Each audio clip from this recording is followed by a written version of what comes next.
দিনে দিনে ভরাট হয়ে যাওয়ায় পাবনা সদরের রত্নাই নদীর এক অংশ পুনর্খননের উদ্যোগ নেয় পানি উন্নয়ন বোর্ড। কার্যাদেশ পায় কুষ্টিয়ার নাসির উদ্দিন মোল্লার ঠিকাদারি প্রতিষ্ঠান। তবে মাঠ পর্যায়ে কাজ বাস্তবায়ন করছেন স্থানীয় কয়েকজন ঠিকাদার।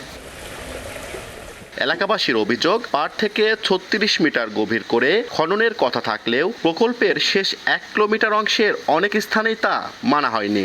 তলদেশ থেকে মাটি না নিয়ে মাটি কাটা হয়েছে পাড় থেকে। খননের পর নদীর পাড় সঠিকভাবে বাঁধ না দেওয়ায় বসতঘর ধসে পড়ার শঙ্কা দেখা দিয়েছে, অভিযোগ এলাকাবাসীর। এমন ভাবে কাটেছে যে আমাদের বাড়ি ঢুকছে নাবি যাচ্ছে। ঢকসাতে ভাঙি চুরি কি অবস্থা, এটা আমার থাহাই কঠিন। এক পাশে খাত করছে আর এক পাশে উঁচি করেছে। কিনার দিকে কাটতেছে, আমার বাড়িঘর 2 দিন আগেই তো ভাঙা ছিল, এই মাটি ফেলায় আরো ভেঙে যাচ্ছে। আমরা চাই সরকারি কাজ সুন্দরভাবে হোক। 9 কিলো সুন্দরভাবে হয়েছে, কিন্তু আমাদের এই 1টা কিলোর মধ্যে কেন এত দুর্নীতি? কাজটা সঠিক হোক, মধ্যে দিয়ে হোক, এবং মানুষের জায়গা জমি ভেঙে গেছে, ক্ষতি হয়েছে, এগুলো বাইরে দেওয়ার জন্য আমি এইগুলো বললাম।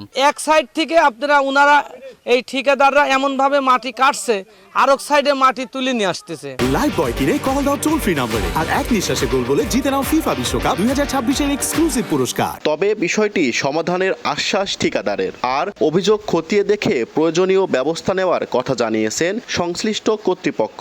গরিবদের যে জায়গাগুলো ঢুকছে যাচ্ছিল, আমি ভেকুর দিয়ে আমি মাটি তুলে আমি ওদের ওই গাইড ওয়াল করে দেওয়ার চেষ্টা করতেছি। আমার যতটুকু সম্ভব আমি প্রবলেমগুলো সলভ করার চেষ্টা করছি। দিক নির্দেশনা এবং অ্যাজ পার ডিজাইন অনুযায়ী বর্তমানে ওই অংশে কাজ চলমান রয়েছে।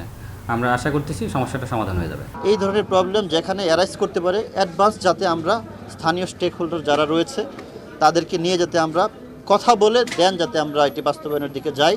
জোর করে যাতে এরকম কেওয়াস সৃষ্টি না করে, এই অনুরোধ আমি তাদেরকে করব। রত্নাই নদী ও শঙ্করপুর খালের 10 কিলোমিটার পুনর্খননে ব্যয় ধরা হয় 6 কোটি 9 লাখ টাকা। সবুজ মোল্লা, সময় সংবাদ, পাবনা।